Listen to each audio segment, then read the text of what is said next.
톡톡 생활법률 시간입니다. 우리나라 국민들의 빚을 모두 합하면 1,040조가 넘는다고 합니다. 한 가구당 평균 부채가 6천만 원 가까이 되고 10개 가구 중 3곳 빼고 빚이 있다고 하니까 국민들 대부분이 빚에 시달리고 있다는 말이기도 하죠. 네, 그렇습니다. 그래서 그런지 봄은 왔지만 마음은 추운 것 같은데요. 실제로 최근 들어서 부채나 빚 때문에 고통받고 있는 분들이 계속 늘고 있다고 합니다. 그래서 오늘은 피치 못할 사정으로 불리한 빚에 시달리고 있는 분들에게 한 줄기 희망의 빛이 되는 답을 드리겠습니다. 함께해 주실 이현숙 변호사 나오셨습니다. 안녕하세요. 안녕하세요. 자, 변호사님, 요즘 언론을 통해서 네. 정말 무거운 채무 때문에 네. 목숨을 끊거나 네. 또 가족이 붕괴되는 안타까운 네. 사연들이 들리곤 합니다. 네. 이 가계 부채 네. 원인이 어디 있다고 보십니까? 글쎄요, 원인이 어느 한 가지로 특정해서 말할 수는 없겠지만 네. 불의의 사고나 어떤 사건으로 큰 빚을 한꺼번에 지게 되는 경우도 있겠고요. 네. 그리고 평소에 생활하시면서 수입보다 지출을 조금씩 더 하시면서 지속적으로 빚이 늘어나는 경우도 있겠습니다. 네. 가장 많은 경우는 사업이 실패했다든가 아니면 카드 생활비로 쓰시는 카드 채무가 늘어나는 경우 또는 친구 보증을 섰는데 주채무가 되는 경우 그런 경우가 있겠습니다. 그렇죠. 네. 한번 이렇게 빚을 지기 시작하면 그 굴레에서 벗어나기가 참 쉽지 않은 것 같습니다. 변호사님께서도 이런 경험이 있으신가요? 예, 저도 많이 있습니다. 예. 이자를 납부해야 되는데 은행 잔고가 부족해서 네. 그런 적이 많이 있는데 처음에는 이제 소액인 줄 알았는데 조금 지나다 보니까 늘어나더라고요. 그렇죠. 예, 그게 새 채무의 속성인 것 같습니다. 그렇죠. 네. 참 저희 주변에 네. 빚 때문에 힘들어하는 분들이 참 많은 네. 것 같은데요. 예, 예. 그렇다면 이제 가계부 때문에 힘들어하는 분들을 위해서 네, 네. 저희가 사례를 하나 살펴보면서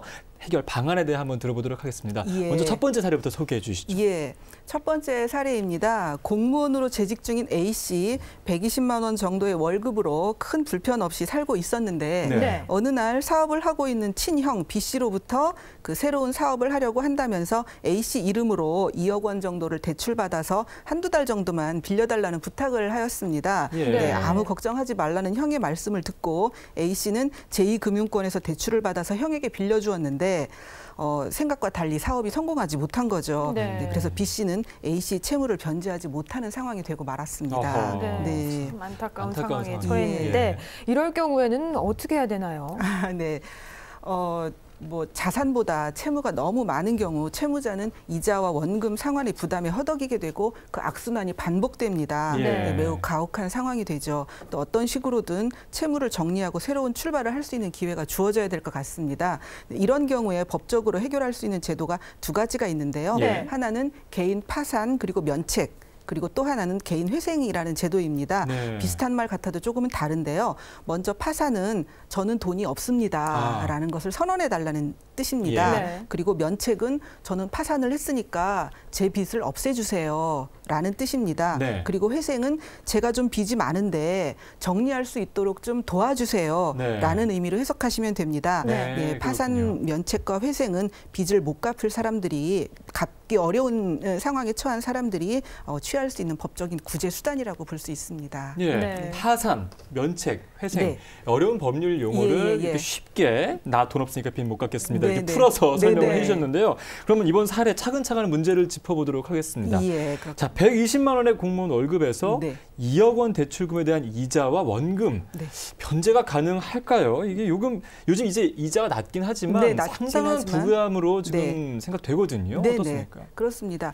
약 120만 원 정도 월급이 있다면 2억 원에 대한 이자를 매달 납부하고 생활을 유지하는 일이 한두 달 정도의 단기간은 그렇죠. 가능할 수도 있지만 예. 네. 그런 상황이 좀 지속된다면 희망을 점점 갖기가 어렵게 되죠. 네, 게다가 또 제2금융권 아니겠습니까? 그렇습니다. 이자가 더 높습니다. 높습니다. 예. 예. 이자만으로도 부담인데 또 원금은 또 원금대로 그대로 그렇죠. 남거든요. 예. 좀 더 절망적이 될 수 있겠습니다. 이럴 때 법원에 신청할 수 있는 제도가 개인 회생 제도입니다. 예. 아까 말씀드렸듯이 개인 회생은 빚이 많으니까 정리할 수 있게 모든 분들이 좀 도와주세요라는 뜻이거든요. 네. 그래서 개인 회생의 경우 빚이 채무의 10분의 1 그러니까 최대 90%까지가 면책이 됩니다. 예. 그리고 기간도 허여를 해주기 때문에 국민이 자기의 기본적인 생활을 유지하면서 빚에 허덕이지 않을 수 있도록 해줄 수 있는 제도입니다. 네. 그러니까 A씨는 개인 회생 제도를 통해서 2억 원 빚 중에서 최대 90% 정도를 탕감하고 2천만 원 정도만 갚으면 되게 됩니다. 그렇군요. 네. 네. 그리고 또 개인 회생은 빚을 당장 갚으라는 게 아니고 최대 5년까지 그 기간을 줍니다. 네. 그래서 그 기간 내에 2천만 원 정도를 갚으면 되는 거니까요. 어떤 그 빚에 시달리는 어려운 분들한테는 아주 새로운 빛이 될 수 있는 제도라고 할 수 그렇군요. 있겠습니다. 저희가 지금 네. 개인 회생 제도에 대해서 네, 회생 좀 제도입니다. 알아봤죠. 네, 네, 참 네. 좋은 제도인데 그러면 네. 빚을 갖고 계신 분들, 그러면 나도 좀 이런 제도를 써보고 싶다. 네. 빚을 갚을 능력이 있음에도 그런 생각하실 수 있거든요. 아, 예, 일정 예. 조건이 필요할 것 같습니다. 조건이 있습니다. 예. 개인 회생을 받을 수 있는 자격이 있는데요.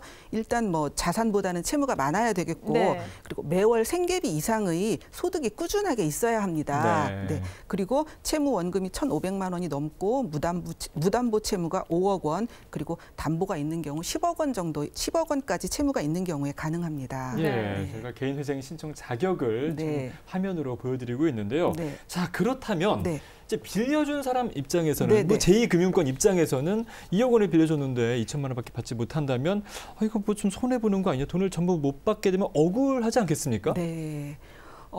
그런 결과가 되죠. 예. 네. 그런데 잘 생각해 보면 네. 개인 회생 제도는 채권자와 채무자의 이익을 조정하는 제도라고 볼 수가 있습니다. 예. 만일 채무자가 그런 상황에서 회생 신청을 하지 않고 파산을 해버리면 네. 네. 채무자는 파산자가 되지만 또 채권자 역시 5년 동안 받을 수 있는 채권을 변제받지 못하게 되거든요. 그렇군요. 네, 어려운 상황에 처한 채무자에게는 5년 동안 최장 5년 동안 최저 생계비로 생활하는 그 인고의 시간을 보낸 후에 네. 그 채무의 굴레에서 벗어나게 새 출발을 할 수 있게 해주고 네. 또 채권자 역시 채무자에게 경매 등의 극단적인 조치를 취하는 대신 정상적인 생활을 할 수 있게 하면서 어느 정도의 채권을 회수할 수 있게 하는 그런 제도라고 보겠습니다. 네. 네. 그래서 채권자와 채무자에게 네. 공동의 이익이 될 수 있도록 그러니까 한 푼도 못 받을 수 있는데 그렇습니다. 일단은 좀 네. 받을 수 있는 것들을 네. 채권자에게는 주고요. 그렇습니다. 정말 예. 상황이 어려운 경우에 이렇게 네. 적용이 되는 거겠죠. 그렇습니다. 네, 자, 두 번째 사례가 또 네. 있네요. 조금 네. 전에 이제 사업한다고 동생한테 네. 2억 원을 빌린 B 씨, 네, 또 네. 개인이 또 3억 원을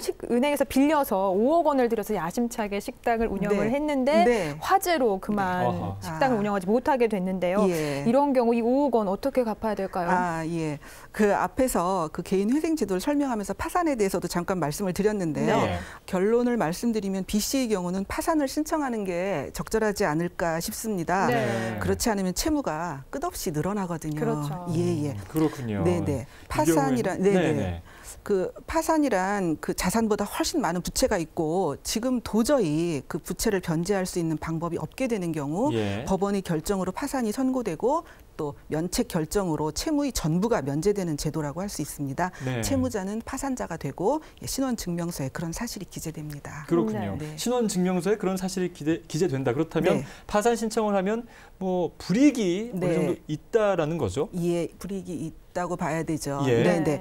파산이 뭐 선고된다고 하더라도 일반적인 행위 능력이나 권리 능력 이런 데는 아무 영향이 없습니다. 네. 그렇지만 경제적으로 어려운 처지에 계시기 때문에 일부 자격 예컨대 뭐 민사상 후견인이라든가 유언 집행자, 주식회사의 임원 등이 될 수 없고 예. 또 네. 공무원, 공인회계사, 공증인, 교사, 의사 등의 자격을 취득할 수 없게 됩니다. 이미 공무원의 지위에 있었던 사람은 자동 퇴직되거든요. 네. 그래서 아까 그 공무원이었던 A 씨는 파산을 신청하시지 않는 게 좋겠습니다. 아, 그렇군요. 네. 네, 개인 회생 제도를 이용하셔야 하고 네. 이 경우에는 파산을 이용하시면 안 하시는 게 되겠다. 네, 예. 처음에 말씀하셨던 거 다시 한번 짚어볼까요? 파산의 경우는 내가 돈이 없으니까 네. 빚을 못 갚겠습니다. 네. 라는 의미이고 그렇습니다. 회생은 내가 빚이 많으니까 정리할 수 있게 도와주십시오. 도와주십시오라는 이런 뜻. 어떤 네. 차이가 있군요. 그러네요. 그렇습니다. 그러면 이 네. 파산 신청을 한번 하면 그 지위가 언제까지 유지가 되는 건가요? 영원히 계속되지는 않습니다. 네. 네.